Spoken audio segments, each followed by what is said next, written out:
여러분 정말 반갑습니다. 오늘 제목은 기생이 낳은 아들 입다라는 제목입니다. 주인공은 입다라는 사람이에요. 딴 건 몰라도 주인공 이름을 외워야 되겠죠? 입다. 누구? 입다. 외우기 어려우면 벗다의 반대말 하면 돼요. 이스라엘 사람이었었는데 그는 전쟁을 하는 장수였습니다. 그래서 이웃나라, 원수나라 암몬이라는 나라와 전쟁을 했는데 그 전쟁을 승리로 이끈 위대한 장군이었습니다. 근데 이제 문제는 뭐냐면 그가 전쟁에 나가기 전에 하나님께 이렇게 기도를 했대요.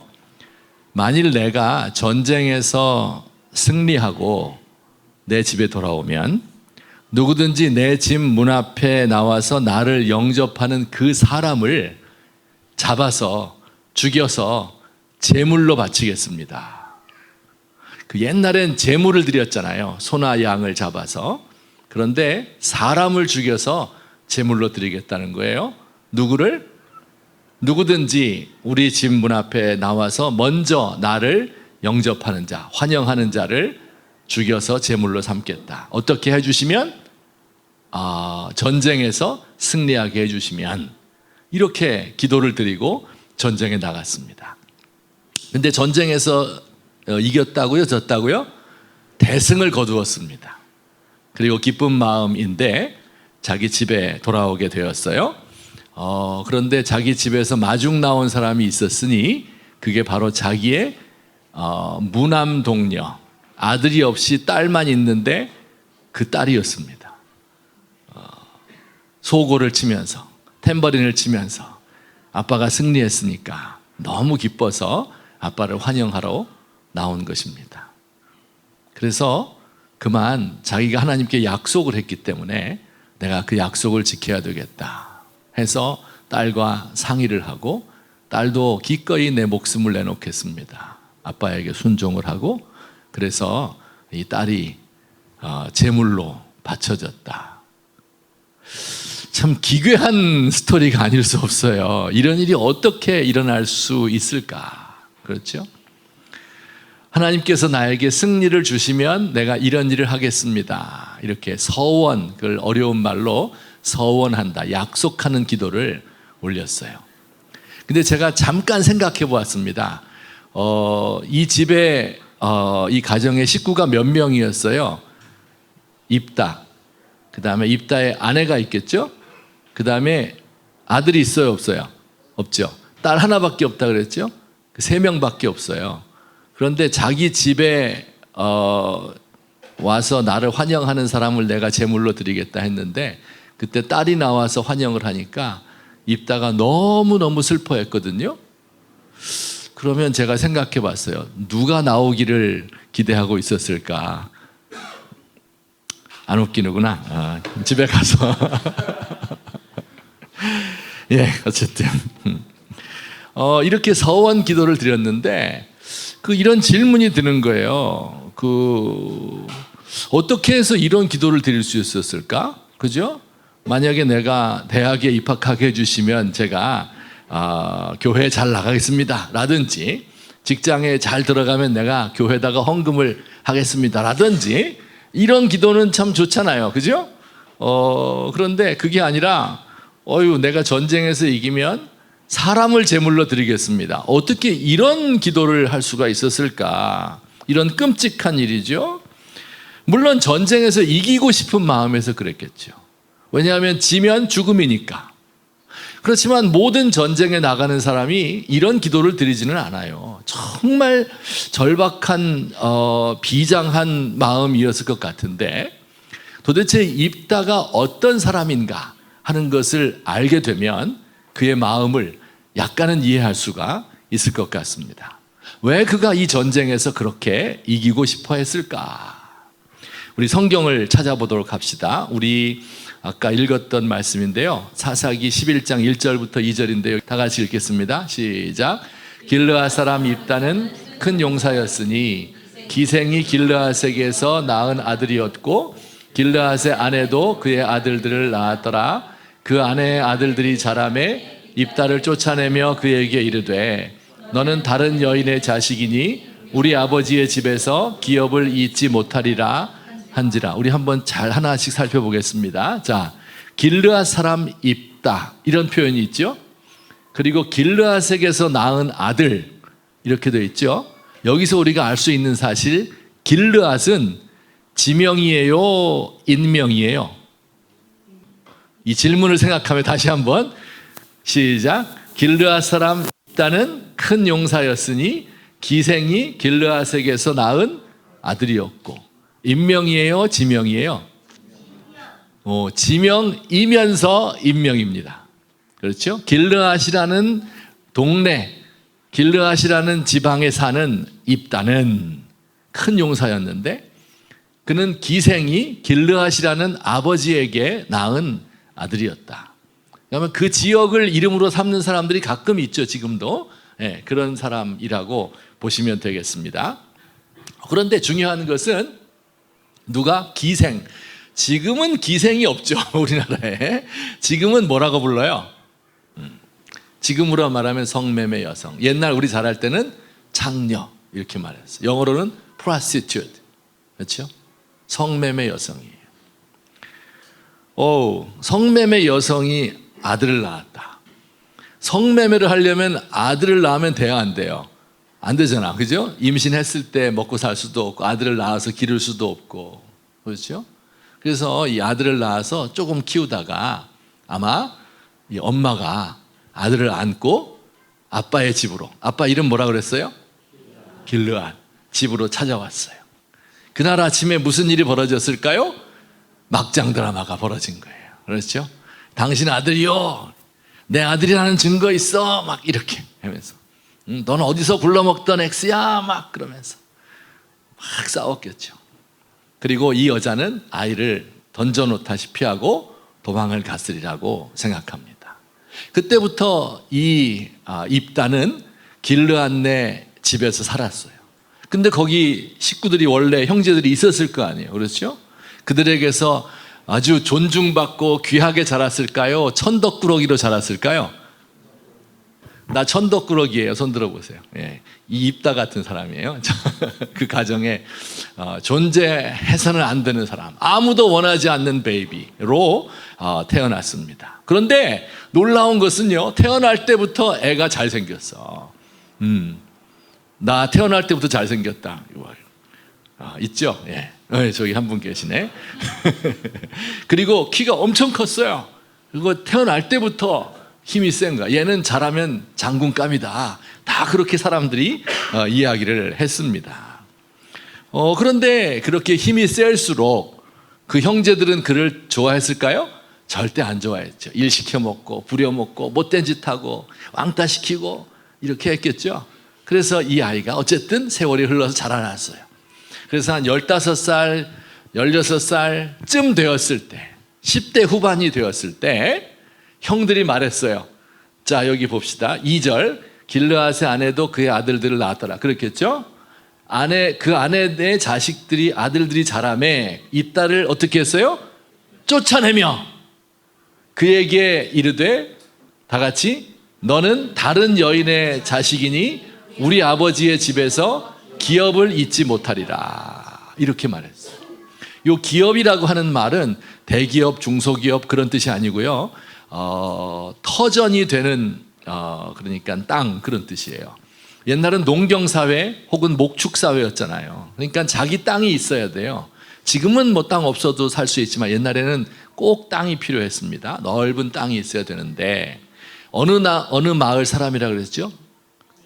길르앗 마을 사람이에요. 근데 길르앗은 이스라엘 전체 중에서 제일 기름진 땅이에요. 제일 좋은 목초지입니다. 여기 넓은 땅을 아버지가 가지고 있었는데 그 자식들에게 이걸 나누어 주는 거예요. 이걸 뭐라고 부른다고? 기업이라고 불렀어요. 그래서 그 기업이 없으면 어떤 사람이 되냐면 떠돌이가 되는 거예요. 날품팔이가 되는 거예요. 건달이 되는 겁니다. 먹고 살 길이 없는 거예요. 근데 쫓아내 버렸습니다. 왜? 너는 기생이 낳은 아들이니까. 너는 성매매 여인의 아들이니까. 그래서 너는 우리와 함께 여기 살 수 없다. 이렇게 하며 그를 쫓아내었습니다.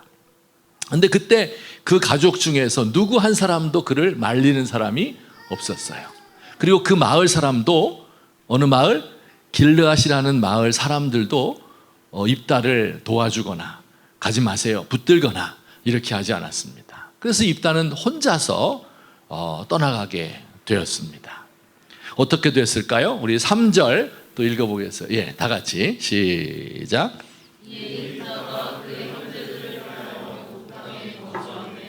잡류가 그에게로 모여와서 그와 함께 출입하였더라. 예, 그의 형제들을 피하여 어디로 갔어요? 돕 땅으로 갔다 그래요. 돕. 근데 이 길르앗 땅은요, 국경지대예요. 요 조금만 넘으면 저쪽에 다른 나라가 있어요. 지금의 이제 시리아인데, 시리아라는 나라와 접경지대입니다. 거기서부터 원래 살던 길르앗에서부터 한 20km 정도 북쪽으로 가면 거기 돕이라는 지역이 나와요. 20km밖에 떨어져 있지 않습니다. 서울에서 안산 거리 정도밖에 안 되는 거리에 떨어져 있어요. 거기 돕 땅이 있습니다. 거기서 살았어요. 근데 어떻게 됐다고요? 누가 왔어? 잡류가 그에게로 모여들었다. 어려운 표현이에요. 잡류. 잡류라는 말은 원래 뜻은 쓸데없는 사람, 무가치한 존재, 그런 뜻이에요. 빚지고 도망 온 사람, 이혼하고 온 사람, 있는 것이라고는 건강한 육체밖에 없는 사람, 땅이 없어. 그렇죠? 뭐가 없어? 땅이, 기업이 없는 사람들, 입다와 똑같은 그런 종류의 사람들이 몰려들었습니다. 그들을 뭐라고 불러요? 잡류. 그들이 뭐 하면서 먹고 살았을까요? 먹고 살 방법이 없어요. 자기 땅이 없는데 어떻게, 그죠? 그래서 좋은 말로 말하면 용병, 전쟁 대신해주는, 좀 안 좋은 말로 말하면 건달, 조폭의 삶을 살게 됩니다. 여기 출입하였더라 이렇게 되어 있죠. 그와 함께 출입하였다. 그 말은 약간 전문 용어인데 노략질 하러 나갔다, 그런 뜻입니다. 그냥 여기까지 이해되시죠, 여러분? 쫓겨나서 먹을 것이 없어. 그래서 도망갔는데 거기에서 자기와 비슷한 처지의 사람들이 모여들어서 노략질하면서 먹고 살았다. 이거 어디서 많이 들어본 얘기 아니에요? 혹시 생각나는 사람? 맞아요. 홍길동. 공부 잘하는 분 있었구나. 와우, 박수. 야, 맞아요. 홍길동전이 생각나. 홍길동, 그죠? 그 집에 서자로 태어났잖아요. 그래서 아버지를 아버지라 부르지 못하고 형님을 형님이라고 부르지 못해요. 쫓겨났어요. 그래서 하여튼 가서 자기 비슷한 사람들을 모았잖아요. 그래서 그들을 뭐라고 불렀어? 우리 아까 맞추신 분? 활빈당. 진짜 공부 잘하는 사람 많구나. 와, 진짜 놀랬습니다. 야, 근데 그거 맞췄다고 와 그렇게 하면 또 그 정도는 다 알죠. 활빈당이 되었다 하는 이야기와 비슷해요. 그래, 이 홍길동이 그 대장이 된 거잖아요. 그러니까 이 입다가 우리나라의 홍길동이다 이렇게 생각하면 틀림이 없습니다. 여기까지가 1막. 세월이 흘렀어요. 한 20년 정도 흐른 것 같아요. 입다는 고생을 무지하게 했겠죠. 그 사람들 다 모아놓고 먹여 살려야 되고 대장 노릇 하려니까 죽을 고비도 많이 넘겼겠죠. 남의 거 노략질하는 게 쉬운 일이에요. 그러나 이제 한 20년 지나니까 기반이 잡혔어요. 그 동네에서 그래도 잘 살 수 있는 사람이 된 겁니다. 군사들도 많아졌어요. 밑에 거느린 사람들도. 그래서 그 지역에서 용병대장, 대장이 된 거예요. 그런데 20년 만에 자기를 찾아온 사람이 있었어요. 누군가 하면 자기 마을 사람들. 어떤 말이라고 했지 아까? 기억하나? 어떤 말? 길르앗 사람들이 찾아왔습니다. 왜 찾아왔을까? 그 장로들이, 높은 사람들이 찾아와서 그에게 절을 하면서 이야기했습니다. 지금 전쟁이 일어났어요. 저 원수 암몬 자손이 남쪽에 사는데 그들이 올라와서 우리를 치고 우리의 물건을 빼앗고 우리의 자녀들을 사로잡아 가고 우리 난리가 났습니다. 다 죽게 생겼어요. 당신이 우리 출신이니까 군인들 거느리고 있잖아요. 그러니까 와서 좀 우리를 도와주세요 라고 간청하기 위해서 그에게 왔습니다. 이 뭐라 그랬을까요? 입다가 그 말도 안 되는 소리 하지 마시오. 20년 전에 당신들이 어떻게 했는지, 나 어떻게 쫓아냈는지, 그때 나 우리 형제들한테 쫓겨날 때 나한테 따뜻한 말 하나 해준 사람 없고 가다가 먹으라고 빵 하나 사주지 않았는데 어떻게 지금 와서 이럴 수가 있어. 그들을 쫓아내려고 했습니다. 그때 그들이 이렇게 말했어요. 그때는 진짜 미안했어요. 정말 잘못했어요. 죽을 죄를 졌어요. 근데 이번 한 번만 도와주시면 당신이 우리 길르앗 사람들의 우두머리가 될 겁니다. 당신을 우리의 우두머리로 지도자로 모시겠습니다. 라고 이야기를 한 거예요. 이 말을 들은 입다가 뭘 생각했을까요? 여러분 같은 무슨 생각? 지난 20년 동안의 세월이 뭐처럼? 주마등처럼 지나가는 거예요. 꿈에도 그리던 자기 고향이죠. 어릴 적 뛰놀던 언덕, 양을 먹이던 시냇물이 저기 보이는 거예요. 20km면은 여러분 맑은 날이면 다 보이잖아요. 그죠? 보이지만 절대 갈 수 없어요. 거기는. 다른 곳은 전 세계 다 돌아다닐 수 있어도 내 고향 20km 떨어진 내가 자라난 그곳은 절대 갈 수가 없습니다. 그곳에 쫓겨나서 타향살이해서 안 해본 것 없이 온갖 고생했습니다. 형제들을 생각할 때 한이 서려 있어요. 한이 서려 있어요. 그 동네 사람들의 이 구박, 이것을 되갚아주고 싶어요. 그들에게 자기의 성공한 모습을 보여주고 싶은 거죠. 그렇게 하려면 어떻게 해야 될까요? 전쟁에 나가서 승리해야 돼요. 그 한을 풀려면 암몬 사람 원수와 싸워야 됩니다. 그리고 이겨야 됩니다. 절박해지는 거예요. 승리를 향한 갈망 때문에 마음이 졸아드는 거예요. 생각해봐요. 만약에 패배하면 어떻게 될까? 패배하면. 그러면 형들이 놀리겠죠? 너는 근본이 없는 놈이야. 내가 너 뛰쳐나갈 때부터 네가 뭘 한다고 그래. 이 기생이 나간 아들놈아. 이렇게 하면서 그와 그의 가족들을 모욕할 것입니다. 내가 그럴 줄 알았다. 형제들의 조롱이 귓가에 선한 것이죠. 그때 마침 소리 듣기를 적군 암몬 사람들은 전쟁에 나가기 전에 자기의 자식을 제물로 바치고 나가는 습성이 있어요. 그래서 그럼 나도 그렇게 해야지 하며 그의 입에서 하나님께 그렇게 기도가 나온 거예요. 하나님, 누구든지 내가 이기고 승리하고 돌아오면 내 식구를 제물로 바치겠습니다. 이렇게 기도가 나온 것입니다. 자, 여러분, 이게 입다예요. 어때요? 이해가 돼요? 그 심정이 이해가 되죠. 처음에 들었을 때는 이런 말도 안 되는 게 어떻게 성경책에 있나 생각했는데 생각해 보면 이해가 돼요. 그에게 돌을 던질 사람이 없어요. 불행한 그의 삶을 만회하기 위하여 이런 절박한 선택을 한 것입니다. 자, 그래서 승리했습니다. 그러면 어떻게 됐을까요? 이제 그 길르앗 지방에 당당하게 개선장군으로 들어갔겠죠? 아까 약속했잖아요. 길르앗 사람들의 머리가 될 것이다. 그죠? 그러니까 지도자가 됐겠죠? 그러면 어땠겠어요? 막 승리감, 막 기쁨을 누리면서 내가 승리했다, 쟁취했다 하면서 또 자기를 쫓아낸 형제들에게 멋지게 복수한 거잖아요. 그래서 나머지 생을 행복하게 형제들의 존경을 받으며 살았다. 과연 그랬을까요? 그의 후반기 삶은, 그의 남은 삶은 어땠을까요? 우리 또 성경 볼게요. 11장 35절. 자, 보세요. 시작. 입다가 이를 보고 뭘 봤겠어요? 뭘 보고? 자기 딸이 소고 치며 탬버린 치며 나오는 것을 보고 자기 옷을 찢으며 이르되 어땠어요? 어찌할꼬 내 딸이여, 너는 나를 참담하게 하는 자요, 너는 나를 괴롭게 하는 자 중에 하나다. 내가 여호와를 향하여 입을 열었으니 능히 돌이키지 못하리라. 하나님께 약속했으니까 지키긴 지켜야 되겠는데 내가 너를 죽여야 돼? 다른 성경에서는, 성경이 이제 한글 번역이 여러 개 있잖아요. 다른 번역 한번 보요. 공동 번역 시작. 가슴에 칼을 꽂는구나. 다 같이 읽어야 돼요. 표준세 번역, 아버지의 가슴을 후벼 파는구나. 현대인의 성경, 내 마음을 갈기갈기 찢어 놓는구나.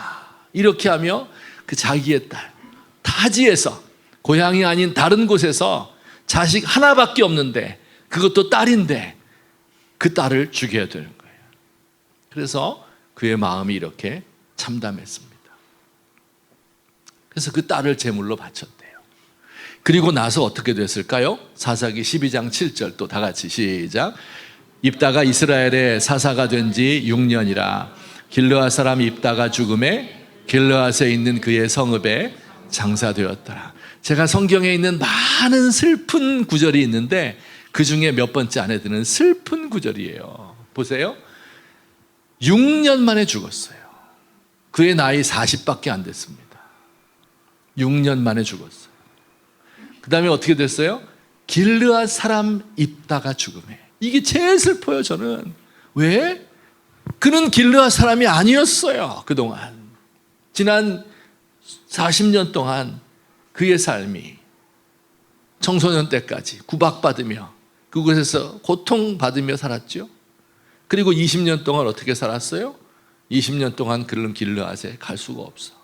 자기 고향을 바라보기도 너무 서러운 그런 삶을 살았어요. 그의 평생 소원이 있다면 나는 길르앗 사람이고 싶다. 그리고 죽어서 어떻게 됐어? 길르앗에 있는 그의 성읍에. 그의 성읍이 있었어요, 없었어요? 그의 성읍이 있어요, 없어? 없지. 그 쫓겨나와서 다른 곳에서 20년 동안 타향살이 한 거 아니에요?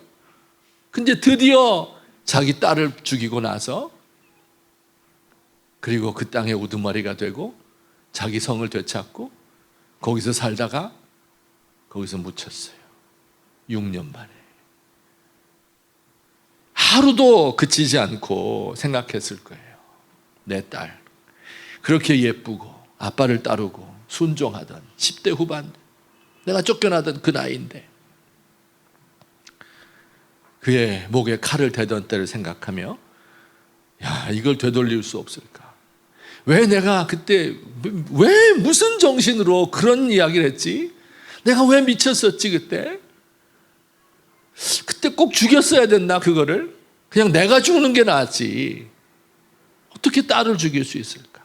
죄책감으로 매일 악몽을 꾸고 수천 수만 번 곱씹고 결국 화병이 나오고 6년밖에 못 살았어. 그래서 사람들은 그 위대한 장군이고 위대한 지도자로 대승을 거두었으니까 그 나라에 부를 가져다 주었으니까 위대한 사람이다 이렇게 말하지만 그의 속은 완전히 무너진 삶을 살 수밖에 없었습니다.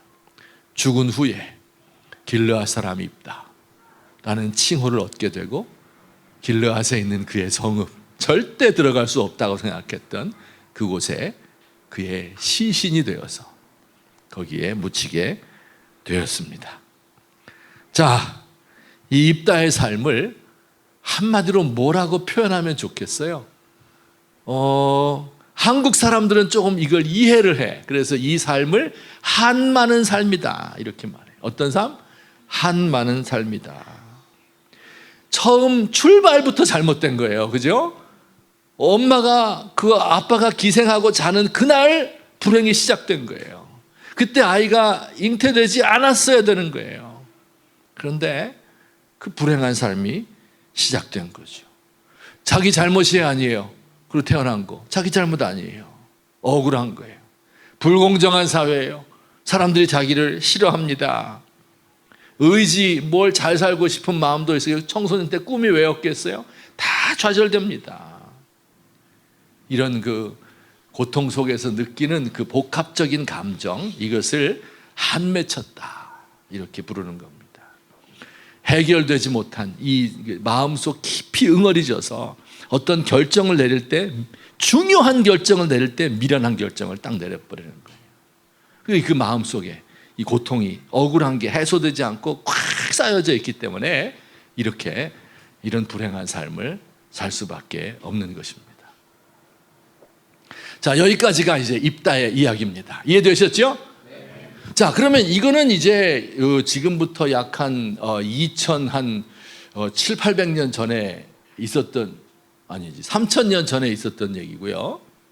이게 우리랑 무슨 상관이 있나? 지금 우리 21세기 대한민국을 사는 우리와 무슨 상관이 있나? 근데 이 대한민국 사람들은요, 이 한 맺힌 삶을 조금 이해를 하는 민족이에요. 그 어떻게 할 수 있냐면, 그 어린아이들이 부르는 동요, 여러분도 아마 생각나는 동요들이 있어요. 동요 하나 생각해봐라. 그러면 제가 생각나는 거는 듬북 듬북 듬북 새 논에서 울고 뻐꾹 뻐꾹 뻐꾹 새 숲에서 울제. 그 다음에 뭐예요? 서울 가신 오빠가 말 타고 서울 갔어요. 오빠가 뭐라고 약속하고? 비단 구두 사가지고 올게. 근데 그 오빠가 와요 안 와요? 안 오는 거야. 살았는지 죽었는지 몰라요. 그래서 오빠를 기다리는 노래가 뻐꾹 뻐꾹 뻐꾹새예요. 오빠만 기다리는 게 아니에요. 누나도 기다려요. 올해도 곽꽃이 피었습니다. 꽃밭 가득 예쁘게 피었습니다. 이 노래 몰라요, 여러분? 알죠? 아, 모르는구나. 누나를 그리워하는 거예요. 3년 동안 누나가 시집 갔는데 안 와요. 살았는지 죽었나 몰라. 그럼 이건 알겠지? 아빠하고 나하고 만든 꽃밭에. 몰라요, 이것도? 와우. 예. 우리 엄마가 나한테 들려준 동화고 이 노래고, 잠잘 때 내가 내 딸한테 불러준 노래고, 내 딸이 그 딸한테 불러주는 노래가 이 노래예요. 제일 슬픈 노래예요. 아빠하고 나하고 만든 꽃밭에 채송화도 봉숭아도 피었는데 아빠가 만들어줬어요, 작년에. 그런데 올해는 아빠가 없어. 끌려간 거예요. 일본군에, 징용에 끌려갔어요. 소식이 없는 거예요. 그래서 아빠 생각, 이 하는 아빠하고 나하고 노래를 만들었습니다. 모든 슬픈 노래 중에 제일 슬픈 노래. 엄마가 섬 그늘에 굴 따러 가면 아기가 혼자 남아 집을 보다가, 다 같이 바다가 불러주는 자장 노래에 805 스르르 잠이 듭니다. 좀 말이 안 되는 노래야. 엄마가 애만 집에 놓고 해녀 물질하러 간 거예요. 애가 자다가 깨서 뭘 스르르 잠이 들어. 배고파서 울다가 지쳐서 잠이 드는 거지. 엄마 없는데. 그렇죠? 이게 우리가 부르며 자랐던 동요예요. 동요. 동요는 모름지기 밝아야 되잖아요. 근데 우리나라 동요는 다 이래. 8분의 6박자예요. 아마 여러분이 모르는 걸 보니까 조금 바뀌었나 봐요, 동요가. 하여튼 옛날엔 그랬어요. 이거는 일제시대 때 얘기지. 이거는 6.25 때의 한국전쟁 때 얘기지. 지금 대한민국 21세기의 이 K 컬처, K 푸드, K 뷰티의 시대에, K-팝의 시대에 이게 무슨 헛소리냐 라고 이야기할지 모르는데요. 여러분 보세요. K-팝 데몬 헌터스 보셨어요 혹시? 이건 봤겠지? 그죠? 이게 전 세계의 사랑을 받고 있는데요. 물론 이제 배경, 소재 이런 게 다 한국적이잖아요. 그래서 한국을 좋아하니까 이제 이 노래를 좋아하고 이제 이제 영상미도 있고 하니까 이제 좋다고 생각을 하는데, 근데 이 캐대헌의 주인공들이 바로 한 맺힌 사람들이에요. 진우 어떤 사람이에요? 너무 가난해서 먹을 거 없어서 누구와 거래합니까? 귀신과 거래하는 거예요. 그래서 노래 잘하는 악사가 되었습니다. 귀마가 진우를 지옥으로 끌어들여서 악령이 되어버렸고, 그 가족들은 잘 돌봐주겠다 했는데 비참한 삶을 살다가 죽잖아요. 그러니까 자기만 출세하고 자기 가족들을 죽였다. 너는 못된 놈이다. 가족에 대한 죄책감 때문에 그가 괴로워하고 있는데 마귀가 그걸 이용하잖아요. 그 기억조차 없애주겠다 하면서 400년 동안 노예로 부려먹고 있는 거 아니에요. 그죠? 그리고 그때 사랑을 발견해서 자기의 이걸 깨닫고 이걸 돌이킬 수가 없어. 돌이키는 방법은 자기 죽음밖에 없는 거예요. 자기를 불사르는 거지. 이게 한 맺힌 삶을 살아요. 루미도 마찬가지예요. 악력인 아버지, 악령 퇴마사인 엄마. 둘이 어떻게 결혼했나 몰라. 하여튼. 근데 그 사이에서 태어났어요. 가끔 그런 일이 벌어집니다, 여러분. 그래요. 이 악령의 이 패턴이, 문양이 자기 온몸에 새겨져 있는 거예요. 이것을 드러내지 않으려고 긴 옷만 입고 목욕탕 안 가잖아요. 그렇죠? 여러분 중에 목욕탕 안 가는 사람이 있죠. 뭔가 패턴이 있어요. 네? 나 이게 너무 슬퍼요. 이것도 보면 이거 누가 만들었어요? 한국인 교포 2세가 만든 거 아니에요. 자기 몸이 문양인 거야. 미국 가서 살려니까 이거는 백인도 아니고 흑인도 아니고 아무것도 아닌 게 말도 못하고 거기서 살면서 구박받고 힘들고 그렇죠? 한 맺힌 삶을 자기가 산 거예요. 그 자기를 표현한 거예요. 해결되지 못한 그 나 때문에 그렇게 된 거 아니에요. 내 잘못도 있어요. 물론 내가 뭐 완벽하게 착한 사람이 아니지 사실. 그죠? 그러나 태어날 때부터 잘못 태어나서 한 맺힌 해결되지 못한 이게 내 마음에 가득해서 그 억울함, 이 고통스러운 거 이게 나를 확 누르고 있는 이런 삶이에요. 그들은 존재 자체가 실수다. 따라서 존재 자체가 실수다. 그래서 제가 아주 깜짝 놀랐어요. 뭐라 그랬어요? 우리 여러분들은 존재 자체가 아름답습니다. 캐데언에서는 뭐예요? 넌 존재 자체가 실수야. 이렇게 느끼고 있는 겁니다. 옛날 얘기가 아니죠, 지금. 전혀 옛날 얘기가 아니에요. 지금 우리에게 다가와 있는 이야기. 우리들이 때로 어떤 분들은 불공정하게 태어난 분도 있어요. 태어날 때부터 장애를 가지고 태어난 사람도 있어요. 가난한 집에서, 천한 가문에서 태어나기도 했어요. 아무도 반기지 않는 출생을 한 사람들도 있어요. 입다처럼. 혹은 파괴된 가정에서 성장한 분들도 있습니다. 좋은 교육을 받지 못하고 그러면 자연스럽게 좋은 사람 만나기 어려워요. 결혼하기 힘듭니다.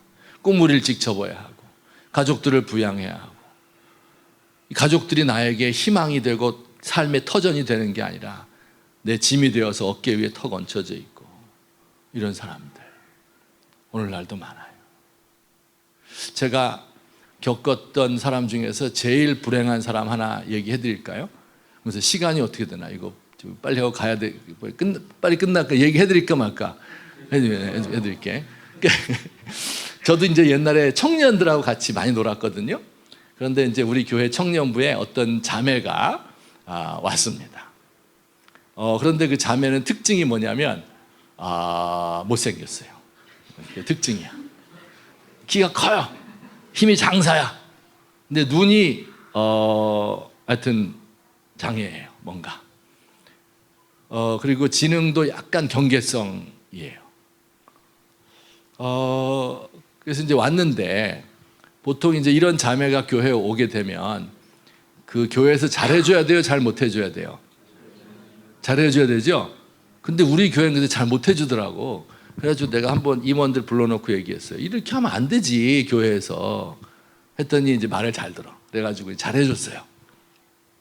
그런데 잘해주다 보니까 이제 이 친구는 한 나이 20살, 20대 초반이었는데 어렸을 때부터 초등학교밖에 못 나왔어. 왜냐하면은 안 돼, 이게. 중학교 들어가기 힘들어요.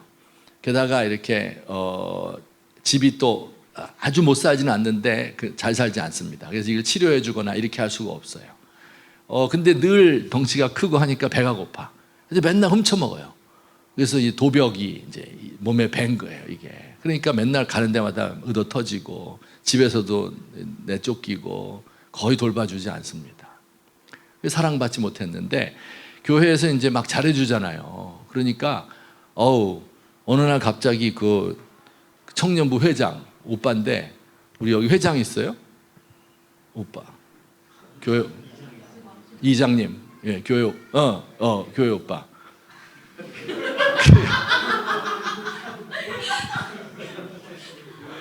를 집착하는 거예요. 거의 스토커 수준이야.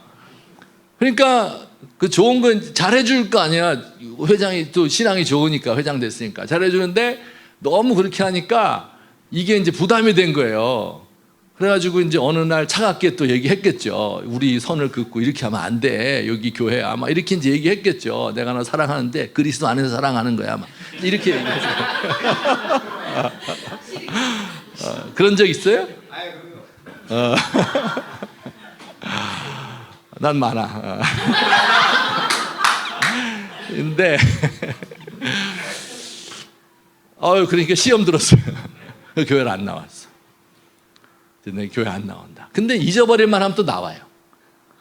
또 안 나오다가. 진짜로 잊어버릴만 했는데 한 1년 만에 연락이 왔는데 자기 결혼했다는 거예요.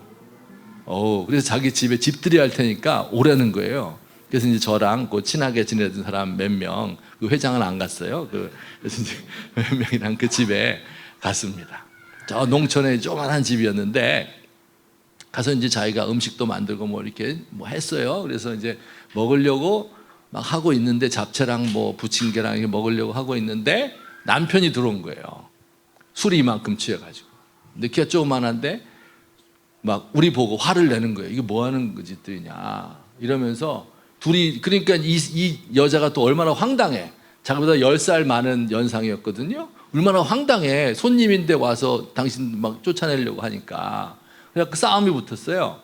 그러니까 이 남자가 젓가락을 가지고 책상에다가 확 꽂아버리는 거야. 그 밥상에다가.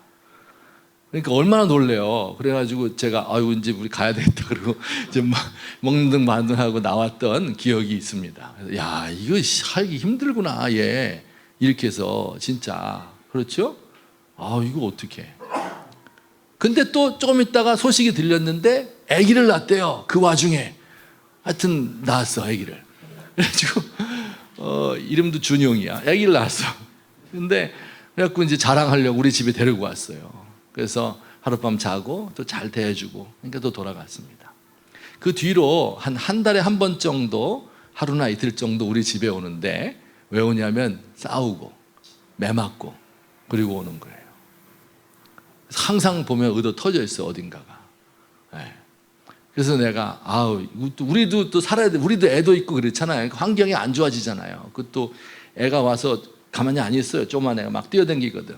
그러니까 또 아랫집에서 올라오고 막 이래서 우리 집에 좀 안 오면 좋겠다는 말은 할 수 없고 하여튼 그 내색을 또 했지. 그랬더니 이제 그 쉼터 있잖아요. 쉘터? 이렇게 그런 매 맞고 쫓겨난 여성들 돌봐주는데 이제 거기에 가는 거예요. 갔다가 또 이제 집에 들어가기 싫으니까 또 우리 집에 와. 근데 우리 집에 올 때 선물을 가지고 와요. 비누, 치약 이런 거 갖고 와요. 쉘터에서 훔쳐가지고 갖고 오는 거예요. 사모님 이거 쓰세요. 이렇게 하면서.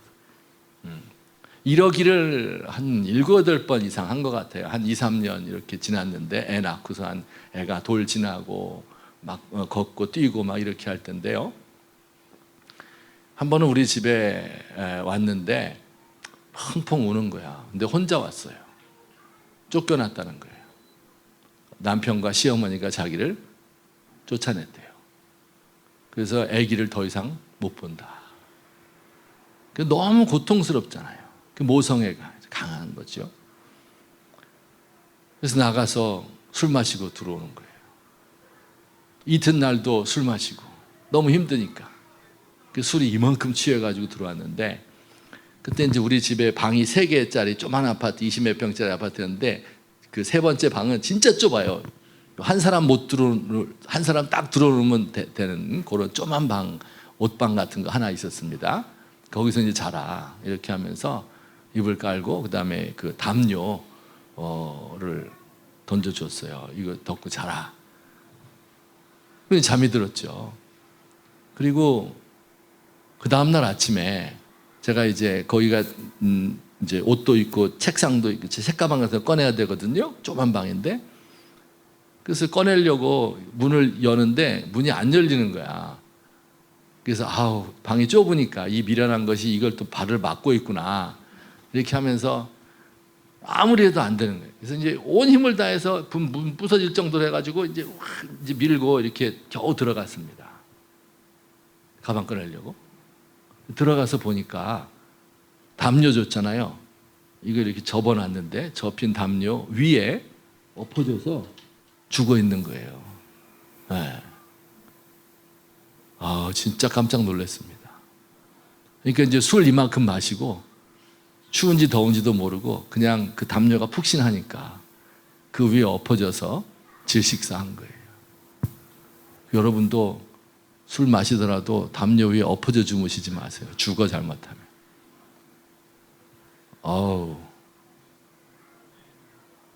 야, 이런 삶도, 이런 죽음도 있구나 하는 것을 그때 알았습니다. 그래서 이제 어떻게, 우리 집에 사람 죽었으니까 경찰 부르고 뭐 난리가 났겠죠. 그래서 이제 또 학교는 가야 되잖아요. 제가 출근해야 되잖아요. 그 출근해서 이제 수업하고 오후에 저에게 전화가 왔어요. 그 남편한테서. 뭐라고 왔을까요? 내 아내가 당신 집에서 죽었으니까 나한테 위자료 500만 원 내놔라. 이 전화가 온 거예요. 그래가지고 내가 욕을 바가지로 해주고 끊어버리고 말았지만, 이게 그런 삶을 사는 사람이 있다. 불행한 삶이에요. 옛날 3,000년 전에만 있었던 게 아니고, 일제시대 때만 있는 게 아니고 우리의 세대, 이런 삶을 살아가는 사람들이 많다. 혹시 여러분들도 그 중에 한 분이 아닐까? 그런 생각도 제가 한번 해보았습니다. 자, 이제 결론을 맺어야 되겠죠. 그럼 어떻게 해야 돼요? 그러니까 입다가 이런 불행한 삶을 살다가 불행한 죽음을 죽었다. 이해가 돼. 한 맺힌 삶 살았어. 이해가 돼요. 그러면 도대체 어떻게 했어야 돼요, 입다가? 그 질문을 할 수밖에 없죠. 제가 대답을 드려야 되겠죠. 우리가 그런 삶을 추구해야 되겠죠. 지금 말 어디까지 왔는지 잘 따라오고 계신 거죠? 네, 이런 힘든 불행한 삶을 살아 우리가, 그죠? 그런데 그럼 우리는 어떻게 해야 할까 하는 것을 말씀드리고 설교를 끝내도록 하겠습니다. 옛날부터 우리말에서는요, 억울하면 출세하라, 그런 말이 있어요. 출세하면 될까요? 지금 입다보다 출세한 사람 어디 있어요? 전쟁에서 승리해서 대장군이 되고 그 땅의 왕이 됐는데, 그렇죠? 그보다 출세한 사람 없어요. 출세한다고 해서 그게 없어지는 게, 한이 풀리는 게 아니더라. 이 입다는 좋은 사람이에요. 그러니까 그 한을 가슴 속에 끌어안고 화병을 앓다가 죽었지, 나쁜 사람들은요 그것을 막 복수하는 거예요, 딴 사람한테. 그렇죠? 이렇게 해서 세상이 불행해지는 겁니다. 여러분, 우리나라를 불행하게 만든 사람들 리스트 한번 뽑아봐요. 뭐 여러 가지 다른 원인들도 있겠지만 그들의 속에 있는 풀리지 않은 상처, 응어리, 이런 것 때문에 나라가 무너지는 거예요. 여러분, 어떻게 하면 될까? 게데온처럼 막 사랑의 힘으로 막 노래 막 불러대면 그러면 막 불행이 없어집니까? 어떻게 하면 돼요? 뭐 슬픈 동요를 들려주면 되겠습니까? 어떻게 해야 될까? 그 단초를 성경에서 찾아보고 제가 설명드리고 마치겠습니다. 우리 성경 보여주세요. 이해, 시작. 이런 표현이 있어요. 여호와의 영이 입다에게 임했다. 그래서 어땠냐면 힘을 받아서 전쟁에서 이겼다. 그렇게 하기 위해서 입다에게 영이 임했다. 이렇게 되어 있어요. 여기서 우리가 질문이 생겨요. 도대체 영이 뭘까요? 영이 뭘까요? 이런 질문을 우선 한번 해봐요. 영은 이런 거예요. 잘 들어보세요. 하나님이 성경에 따르면 사람을 뭘로 만들었어요? 흙으로 만들고 그 코에, 제가 처음 듣는 얘기 혹시? 숨을 불어넣었죠. 그랬더니 사람이 살아났다 하는 이야기가 성경에 있습니다. 그렇죠? 그 무슨 뜻이에요? 하나님이 흙으로 사람의 육체는 만들었지만 그 속에 하나님의 바람, 하나님의 기운, 그죠? 그게 영인데, 그 하나님의 영이 그 사람 속에 들어가니까 이 사람이 영적인 존재가 된 거예요. 그래서 영혼을 가지고 있어요. 우리 모두가 다. 그렇죠? 우리 내면에 영이 있는 거예요. 모든 사람이. 어떻게 할 수 있어요? 물어보면 우리 음악 하시는 분들은 좀 알아요. 영이 있어요, 없어요? 모르나? 영감 받았다 이런 표현 쓰죠. 영감을 받았다. 그렇죠? 작곡을 하는데 오신희 씨 이게 정녕 제가 작곡한 거라면 이게 내 실력이 아니야. 어디엔가 영감을 받아서 무언가 하는 거예요. 이게 영의 일이에요. 내가 아는 그 과학자 중에 어떤 분이 있는데요. 그 사업하시는 분인데 화학하는 분이에요. 뭔가 막 이렇게 재료를 섞고 막 해야 되잖아요. 그래서 뭔가 신소재를 발명해야 되잖아요. 막 이렇게 하고 연구를 하고 하는데 어느 날은요 그냥 그 연구는 했어. 그런데 안 돼요. 근데 잠자고 아침에 번쩍 일어났는데 이것과 이거를 합성하면 되지 않을까? 탁 떠오르는 거야. 이거 하면 딱 되는 거예요. 한두 번이 아니에요 그게. 그 과학자들의 과학적 발견은 대체로 그런 방식으로 이루어집니다. 공부만 많이 한다고 되는 게 아니에요. 딱 떠오르는 게 있어야 되는 거예요. 그렇죠? 그 영이 하는 일 중에 제일 중요한 것은 사랑하는 일이에요. 사랑 어디 있어? 보여요? 사랑 안 보여. 근데 어느 순간 자매를 향해서 내 마음이 확 열리면서, 그죠? 뭔가 통해. 그죠? 그게 뭔지 왜 이렇게 잘 알아들어? 통해. 뭔가. 그걸 어떻게 표현할 길이 없어요. 이게 다 영이 하는 일이에요. 이게 막 그 도파민이 나오고 막 이래서 하는 게 아니에요. 에스트로겐이 나오고 뭐 테스토스테론 이런 거 아니에요, 여러분. 그런 걸 이제 생리적으로 규명을 할 수는 있겠지만 그 마음이 생기는 것은 영의 작용. 이것이 인간의 특징입니다. 근데 원래 그 영은 출처가 하나님이에요. 그래서 하나님께서 우리에게 다가오실 때 우리의 영으로 오시는 거예요. 우리의 영 안에 다가오시는 거예요. 그러면 내가 내 마음의 문을 열고 그 영을 받아들이는 거죠. 이게 예수 믿는다 하는 말의 뜻입니다. 자, 그런데 영이 임할 때 두 가지의 양상이 있어요. 두 가지 종류가. 첫 번째는 위에 임하는 거예요. 위에 영이. 두 번째는 안에 임하는 거예요. 입다는 그 위에 임했어요. 그 원문에 보면 위에, upon, 위에 임했어요. 위에 임하게 되면 어떤 일이 벌어져요? 없던 힘이 생기는 거예요. 그렇죠? 여러분 그럴 때 있죠? 없던 힘이 생길 때 있죠? 나 다 죽을 것 같은데 힘이 팍 생기는 거예요. 그 다음에 위에 임하면 지도력이 생겨. 위에 임하면 갑자기 못하던 노래를 잘하게 돼. 그렇죠? 노래 하시는 분들은 이해할 수 있어요. 이게 뭔지. 내가 내 힘으로 하는 거 아니구나. 연습만 해갖고 되는 거 아니구나. 위에 임하면 이런 일들이 벌어지는 거예요. 아시겠죠? 됐으면 좋겠어요? 안 좋겠어요? 좋겠죠? 위에 임하는 게 좋아. 입다에게는 위에 임했습니다. 그래서 그가 전쟁에서 승리할 수 있었어요. 근데 그보다 더 중요한 게 있으니 그것은 바로 내 안에 성령이 임하는 겁니다. 어디에? 내 안에. 한번 위에서 막 세게 임하는 것이 아니라 내 안에 살아서 나와 대화하는 겁니다. 그러면 어떤 일이 벌어질까요?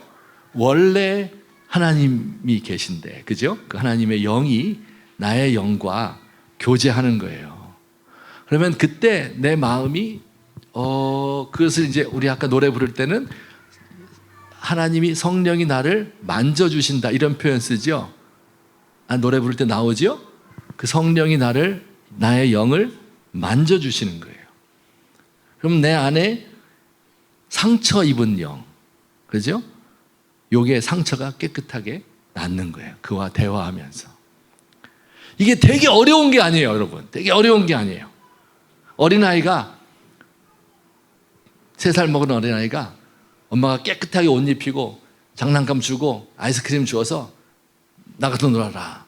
노는데 나쁜 형아 만난 거예요. 아이스크림 뺏기고 장난감 뺏기고 그리고 매 맞아서 터져서 넘어져서 흑투성이 되어 집에 온 거예요. 그렇죠? 막 울면서 엄마에게 달려드는 거예요. 그럼 엄마가 어떻게 해요? 그 아이를 품에 안아주는 거예요. 엄마에게 무언가 말을 해. 아이가 알아들어 못 알아들어요? 몰라. 뭐 때문에 뭐라고 말하는지 너무 억울한 거예요. 속에서 그냥 앞으로 인생 어떻게 살지 막 하면서 이런 게 다 속에 응어리져 있는 거예요. 무슨 말하는지는 몰라요. 그런데 엄마가 그 말을 알아들어요. 영과 영이 통하는 거예요. 그 엄마가 그 아이를 만져줄 때 그 아이에게 치유가 일어나는 거죠. 그렇죠?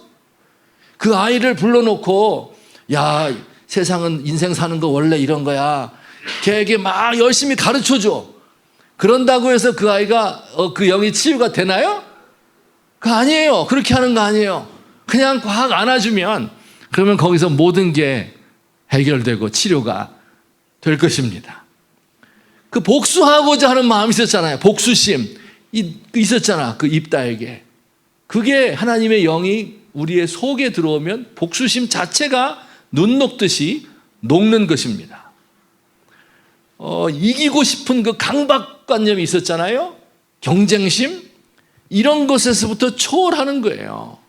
물론 경쟁심 없이 대충 살자 그게 아니에요. 고상한 경쟁심으로 거듭나겠죠. 질 것이 두렵잖아요. 그게 별로 두렵지가 않아요. 뭐 지면 졌지 뭐. 죽으면 천당 가지 뭐. 응? 그런 거예요. 형제들을 미워하는 게 아니라 쟤들이 몰라서 이래. 몰라서 그랬어. 이렇게 그들을 불쌍히 여기는 마음이 생깁니다. 그들의 지도자가 되어서 그들을 지배하고 싶은 마음이 없어져요. 왜냐하면 내가 이미 그들의 위에 있기 때문에. 하나님이 나와 함께 하면서 이걸 충만하다고 불러요. 충만. 뭐라고 불러? 여러분이 노래할 때 부르죠? 충만하게 해주십시오 할 때 충만하면 차고 넘친다는 뜻이에요. 너무 좋아서 그 기쁨이 흘러 넘치는 거예요. 이게 성령이 우리 가운데 있으면 이런 현상이 벌어지게 됩니다. 여러분 비슷한 시대에 살던 똑같은 인물이 하나 있었어요. 그의 이름은 다윗인데요. 그도 별 볼 일 없는 인생이었어. 그도 쫓겨난 사람이었어요. 그에게도 모여들었어. 누가? 잡류가. 무가치한 인생들이 모여들어서 600명이나 그 휘하에 모여들었습니다. 뭐 하고 살았어요? 노략질하고 살았어요. 살기 힘들어. 너무 고통스러워요. 그런데 그 다윗에게 성령이 위에 임하고 안에 오셨어요. 이걸 너무 잘 알고 그는 그 성령과 함께 대화하고 자기에게 있는 모든 응어리들을 다 풀어버렸어요. 원수 갚았을까요? 원수 갚을 일이 있는데 안 갚았어요. 불쌍히 여기는 마음이 있었어요. 그가 이런 노래를 지었습니다. 마지막으로 한번 부르고 읽어보고 마치겠습니다. 시작. 하나님이여 내 속에 정한 마음을 창조하시고 내 안에 정직한 영을 쫓아내지 마시며 주의 성령을 내게서 거두지 마소서. 하나님이여 내 어디에?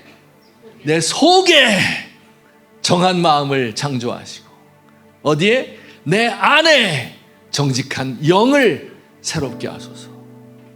나를 주 앞에서 쫓아내지 마시고 주의 성령을 내게서 거두어 가지 말아주세요. 이건 죄 짓고 나서 한 말이에요. 죄 지으면 이렇게 되거든요. 근데 죄 안 지을 테니까 지금까지 나와 함께 내 안에 계셨던 성령님 나를 도와주세요. 이렇게 그가 늘 성령님과 함께 있었던 거예요. 그의 위에 있었기 때문에 그가 전쟁에서 늘 승리했습니다. 그러나 그에게는 그게 중요한 게 아니고 그의 안에 찾아오신 그 성령님, 그와 대화하고 거기서 충만함을 느꼈던 그 성령님이 떠나가 버리면 나는 무가치한 존재입니다 하는 것을 알았던 것입니다. 여러분 시냇가에 심은 교회, 이것은 시편 1편에서 따온 교회 이름이죠. 시냇가에 심은 나무는 어때요? 그 열매가 사시사철 열매가 그치지 않고 그 잎이 푸릇푸릇하다. 할렐루야. 그래서 여러분이 미셔널 처치라고 이야기하잖아요. 그죠? 열매가 많이 맺고 잎이 청청하고. 근데 더 중요한 건 뭐예요? 뿌리가 물의 근원에 다 있는 거예요. 내 영이 하나님의 영과 함께 있는 거예요.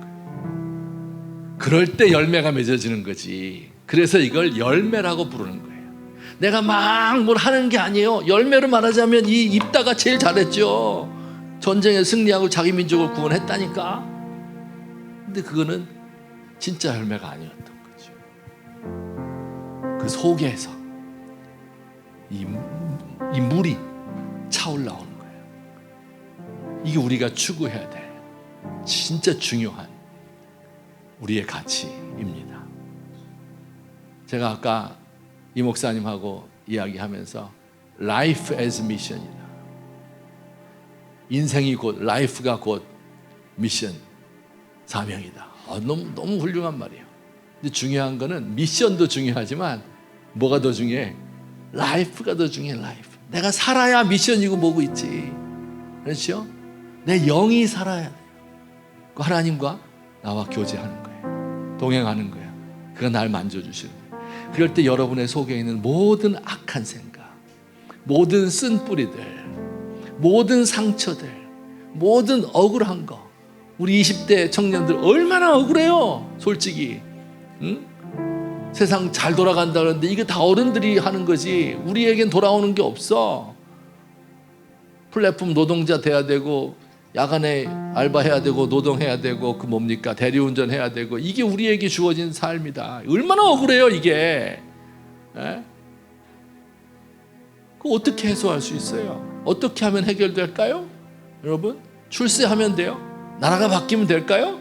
나라가 바뀌어서 지금 잘 살게 된 게 이 모양이에요. 그러니까 우리 때 더 못했어요. 이걸 진짜 죽으라고 해서 이만큼 만들어 놨는데 여러분 더 못 살아. 더 힘들어져. 이게 인간의 방식으로 되는 게 아니에요. 그걸 자꾸 잊어버리는 거예요. 사람들이 자꾸 입다의 길을 걸어가는 거예요. 그러니 불행이 쌓이고 얼마나 더 불행한 인생들을 계속해서 만들어내는 거 아니에요. 진짜 하나님 앞에서 영으로 충만한 사람, 내 영과 내 영이 하나님께 확 열려서 내면에서 주님과 교제하는 이런 삶을 살 수 있는 이 삶을 추구하시는 저와 여러분 됐으면 좋겠어요. 예, 늘 시간을 내세요. 처음엔 5분도 좋고 10분도 좋고 시간이 지나면서 1시간 최소한 내 마음을 열고 하나님과 대화하는 거예요. 그럴 때 내면이 바뀌게 되고 그래서 하나님 앞에 쓰임받지 않아도 돼요. 않아도 그게 미셔널한 라이프예요. 그 삶이 변화되기 때문에 이런 여러분 되시기를 예수님의 이름으로 간곡히 축원합니다.